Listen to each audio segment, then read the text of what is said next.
Herzlich willkommen zur Alltag Deutsch Podcast. Hallo zusammen. Schön, dass ihr wieder dabei seid. Stell dir mal vor, du kommst an einem ganz normalen Montagmorgen ins Büro. Du holst dir, deinen ersten Kaffee, klappst den Laptop auf und dann stellst du plötzlich fest, dein neuer Kollege ist gar kein Mensch. Oh wow, okay. Ja, er ist ein Algorithmus. Er braucht keinen Urlaub, er macht keine Fehler in Excel und das ist das Verrückte, er spricht 12 Sprachen fließend. Das klingt wie Science Fiction, oder? Absolut. Aber willkommen in der Realität. Heute ist Tag 116 auf unserer gemeinsamen Reise. Und wir tauchen heute wirklich tief in ein Thema ein, das uns alle betrifft, nämlich die Zukunft der Arbeit. Genau. Und dieses Szenario, das du da gerade beschrieben hast, das zwingt uns ja wirklich dazu, unsere eigenen Fähigkeiten komplett neu zu überdenken. Wir schauen uns heute gemeinsam 15 Begriffe an, Wörter, die in deutschen Führungsetagen, in Stellenanzeigen und eigentlich in jeder Teambesprechung täglich fallen. Richtig. Und es geht ja nicht nur darum, was diese Wörter bedeuten, ne? Nee, gar nicht. Es geht darum, wie diese Konzepte, also sowas wie Automatisierung oder virtuelle Führung, unsere Karriere gerade völlig auf den Kopf stellen. Und genau deshalb, damit ihr in diesen Teambesprechungen souverän mitreden könnt, nutzen wir heute wieder unsere Shadowing-Technik. Oh ja, die ist super wichtig. Genau. Das ist nicht einfach nur Vokabeltraining, Leute. Ihr trainiert damit sozusagen euer Muskelgedächtnis. Wir erklären das Wort und die englische Übersetzung. Und dann seid ihr dran. Ihr pausiert den Podcast kurz, sprecht das Wort laut nach und macht es euch zu eigen. Ein extrem wichtiges Training. Absolut. Und hey, ein kleiner Hinweis direkt am Anfang, bleibt unbedingt bis zum Ende dieser Folge. Ja, das lohnt sich. Genau, denn dort haben wir unsere Mini-Story für euch. Da treten alle 15 Vokabeln in einer realistischen Bürosituation in Aktion. Da seht ihr dann direkt, wie alles zusammenpasst. Also, lass uns direkt mit dem großen Überbegriff starten, okay? Sehr gern. Schieß los. Wir hören ja in den Nachrichten ständig, dass wir in einer neuen Epoche leben. Und das deutsche Wort dafür ist der Wandel. Auf Englisch sagen wir dazu Transformation. Genau. Und die einfache Definition ist eine tiefgreifende Veränderung. Richtig. Ein guter Beispielsatz für den Alltag wäre, der digitale Wandel betrifft alle Branchen. Wobei, also wenn wir ehrlich sind, jede Generation glaubt doch irgendwie, dass sie den krassesten Wandel erlebt, oder? Ja, das stimmt schon. Ich denke da immer enthusiastisch an die Zeit zurück, als die guten alten Schreibmaschinen durch Computer ersetzt wurden. Da hat sich ja auch alles komplett verändert. Das ist ein super Vergleich. Aber der Wandel heute ist vielleicht noch struktureller. Inwiefern? Naja, früher haben Maschinen unsere Muskeln ersetzt. Heute geht es an unsere kognitiven Fähigkeiten. Und das führt uns eigentlich nahtlos zu unserem zweiten Begriff. Ah, okay. Welcher ist das? Die Automatisierung. Auf Englisch Automation. Aha. Die Bedeutung ist ganz einfach. Die Übernahme von Arbeit durch Maschinen. Okay, aber warte mal kurz. Wir haben doch schon seit Jahrzehnten Roboter in den Autofabriken, oder? Die da die Türen anschrauben. Ja, richtig. Warum geraten denn jetzt plötzlich die Büroangestellten in Panik? Naja, weil die Automatisierung den Fabrikboden verlassen hat.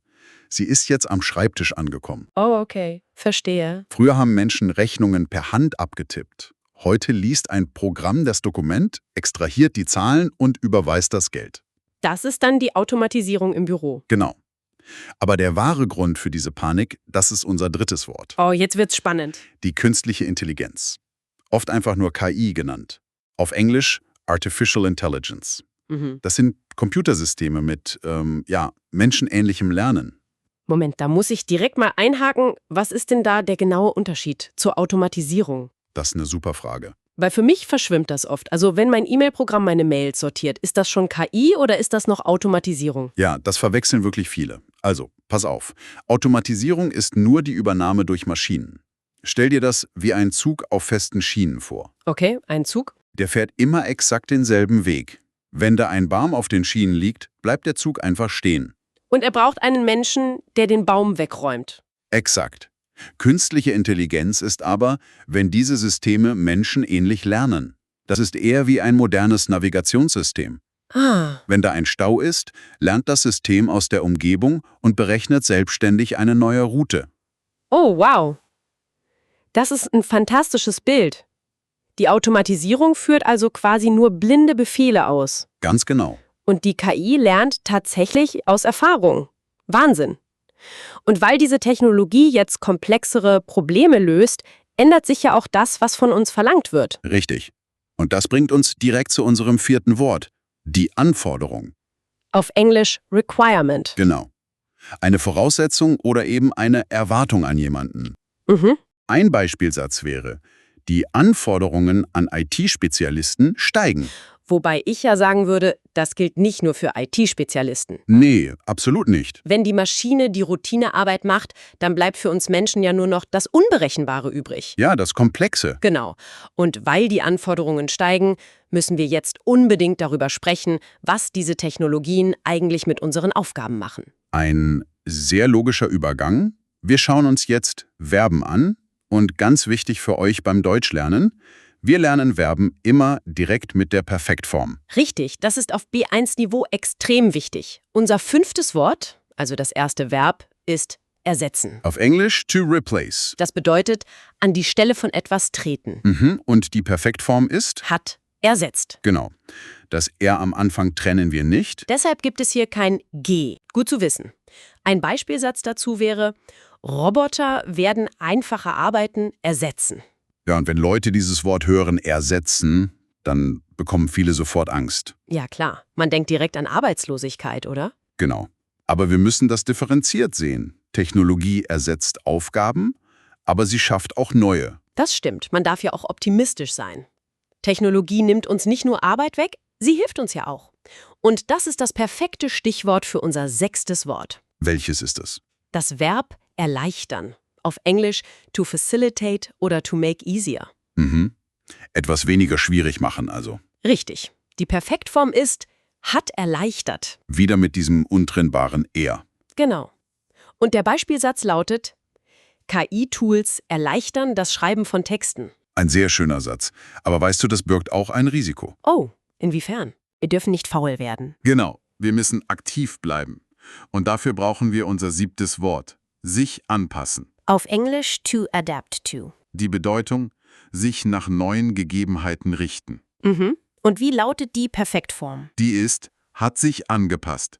Hier ist das An trennbar, deshalb steht das G in der Mitte. Ah, super wichtig.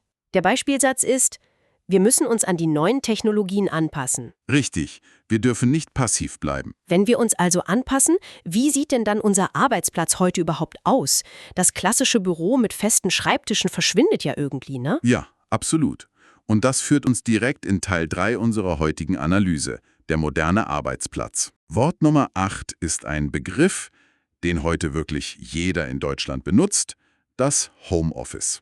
Auf Englisch ganz einfach Homeoffice. Genau, das bedeutet mobiles Arbeiten von zu Hause. Ein typischer Satz dafür. Das Homeoffice spart viel Zeit beim Pendeln. Oh ja, das kann ich bestätigen. Keine Staus mehr am Morgen. Das ist wirklich ein Segen. Aber es gibt ja nicht nur das Arbeiten von zu Hause. Deshalb brauchen wir unser 9. Wort. Mobil. Ein Adjektiv. Auf Englisch mobile. Das bedeutet, dass man nicht an einen festen Ort gebunden ist. Richtig. Und der Beispielsatz lautet, mobiles Arbeiten erfordert viel Selbstdisziplin. Das ist wohl wahr. Wenn du im Café arbeitest oder im Zug, da gibt es einfach 1000 Ablenkungen. Ja, oder man arbeitet einfach immer und überall. Das ist auch gefährlich. Stimmt. Und weil wir jetzt alle so verstreut arbeiten, kommen wir direkt zu Wort Nummer 10. Virtuell. Auf Englisch virtual. Es bedeutet, dass etwas nur digital vorhanden ist, also nicht physisch. Genau. Und der Satz dazu ist, virtuelle Teams arbeiten oft weltweit zusammen.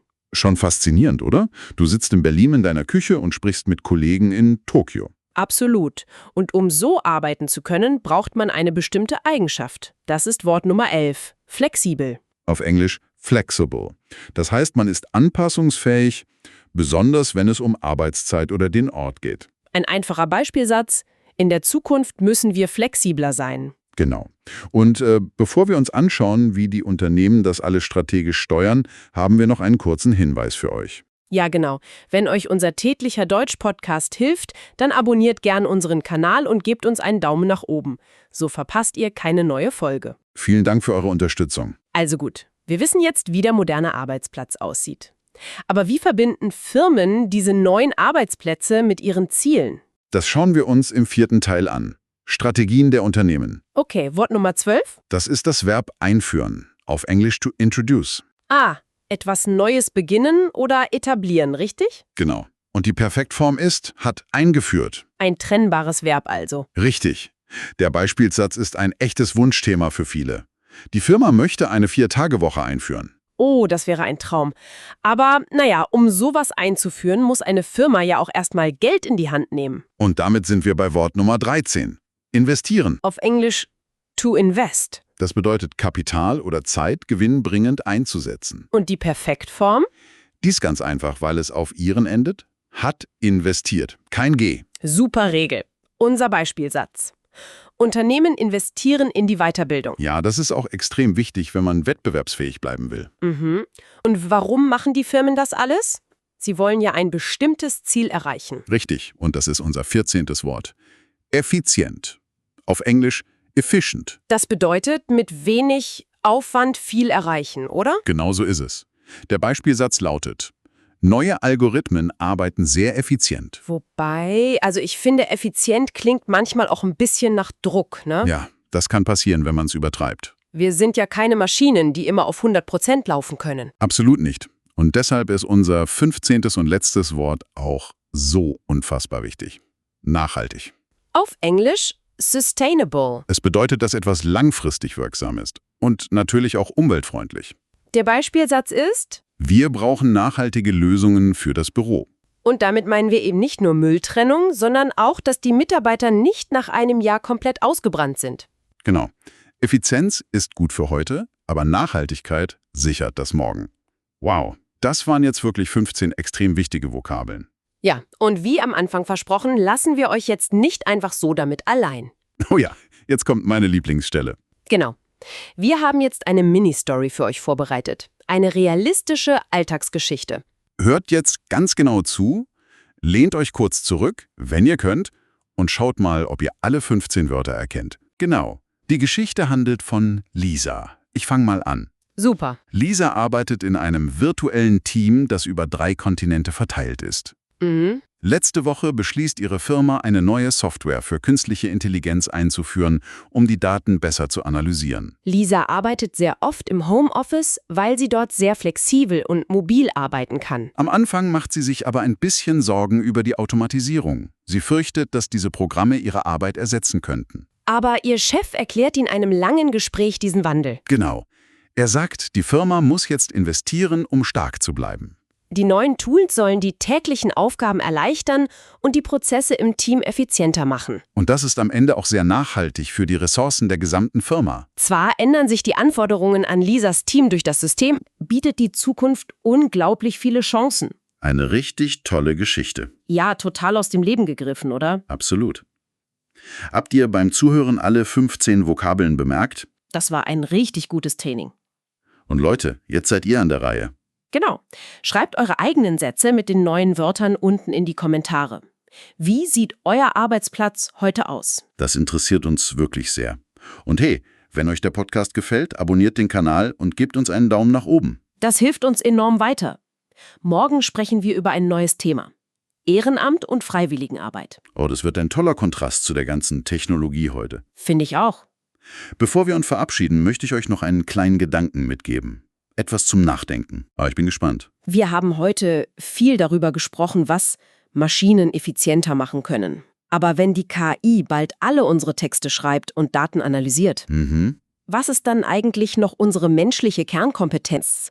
Ist es unsere Empathie oder vielleicht unsere Fähigkeit, aus verrückten Fehlern ganz neue Ideen zu entwickeln? Wow, das ist eine super spannende Frage. Denkt mal darüber nach, während ihr euch euren nächsten Kaffee holt. Ein perfektes Schlusswort. Vielen Dank fürs Zuhören. Wir wünschen euch viel Erfolg beim Deutschlernen. Bis morgen bei Alltag Deutsch Podcast. Tschüss und einen schönen Tag noch.